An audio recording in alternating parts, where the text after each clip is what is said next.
Welcome, friends of Teddy Farms. It's Reg here, and we're at our friend's Art of Catering to talk about our brunch that's going to be happening on June 6th at high noon. And we talked before about our homemade Bloody Mary that will be part of the brunch.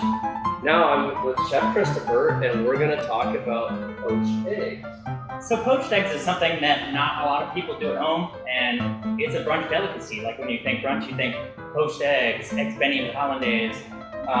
So we're going to show you a couple of tips, so you don't have to Google it later, just so you can perfect a poached egg at home. And trust me, it takes work, it takes practice, but once you get the basics down, you'll get better and better. Perfect. So typically, you'll want to start with a pan where there's about 4 inches of water. You don't want it to be too shallow, but also not where you're digging deeply into the pan. The key to a good poached egg, fresh eggs. The fresher the better. If they were laid that day, you're good to go. So we're using Graham & Two's eggs. They'll be out there at the brunch with us, and we're serving on our duck hash with that. So I normally put a little bit of vinegar in water. There's probably almost a gallon, 3/4 of water here, and I put in 3 ounces of vinegar. And so you really have to add vinegar into it in order to taste it. So don't be shy, and that'll help the egg kind of congeal together. Something you might have heard is salt in your water. Also avoid that. What that'll do is kind of make your egg spread out. It won't be that nice, tight little poached egg. So let me ask you a question. I think it's, as I recall from my egg days, of if you were boiling an egg, you'd put salt in the water, correct? Exactly, and that helps peel the shell off, basically. Which another key point about hard-boiled eggs is you don't want fresh eggs. So you need to actually let them sit in the fridge for a couple of weeks. Exactly, yeah. The fresher the better, really is. What I like to do is get a little cylindrical motion going on, so it kind of creates a cyclone, if you will. So I get that started, but you kind of want to let it mellow out for a second too. You don't want it to be going too terribly fast when you drop those eggs in. Another thing to do is take it out of its shell and put it into a little container, which makes it easy to drop in. So once that settles down for just a second, I'll drop my egg in one swoop. Depending on your consistency and how you like your yolks cooked, I do about 5 minutes. Some people like them a little bit runnier, 4 minutes at that point in time.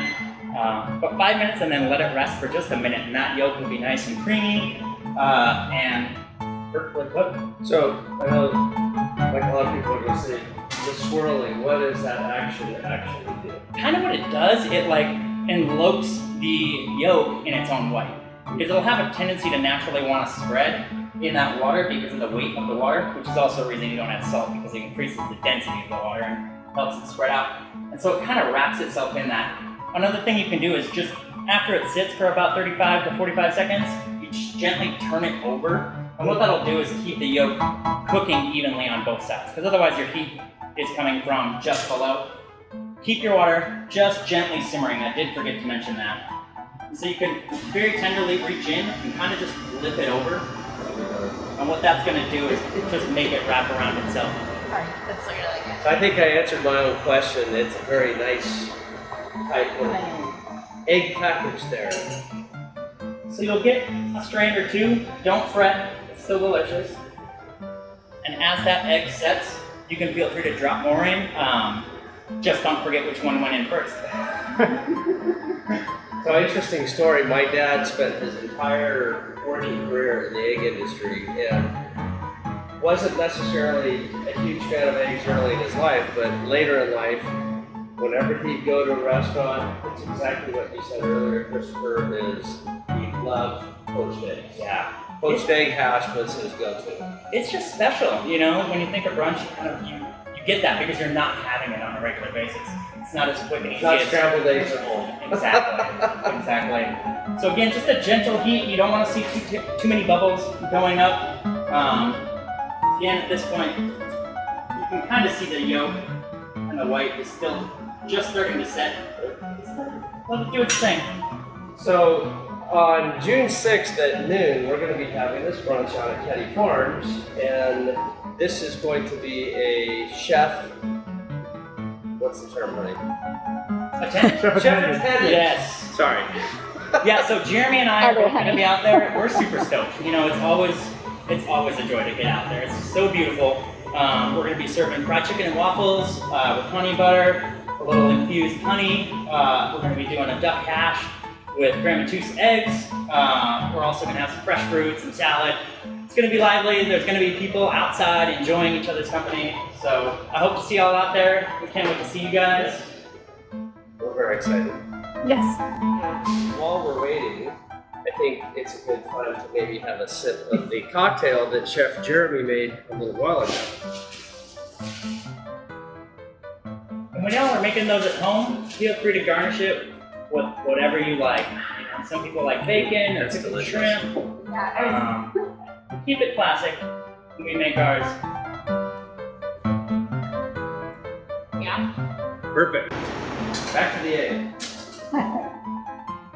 So the reason I let it set for just a minute, if you were to serve these straight away, the yolk would still be fairly runny. So what setting does, it's kind of like any piece of meat, really. It has carryover cooking, so it's still going to continue to set that yolk.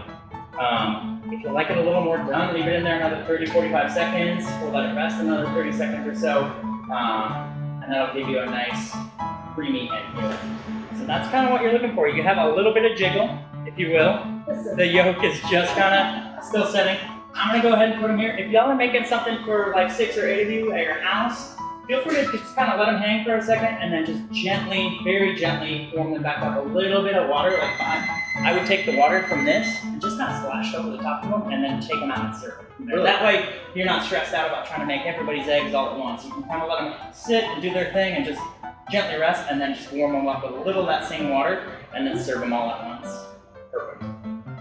There's your perfect poached egg. Practice is what really makes it. And of course, fresh eggs.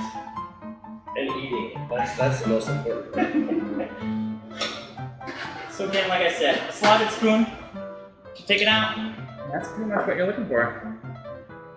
Well, Chef Christopher, thank you very much. We look forward to having you and the rest of the Art of Catering team out at the farm on June 6th at noon. So if you don't have your tickets yet, please go to kennyfarms.com and buy your tickets. We'll see y'all out there. Real quick, we'll cut into it. It hasn't quite rested a minute, but you get the idea of where it's at. That is beautiful.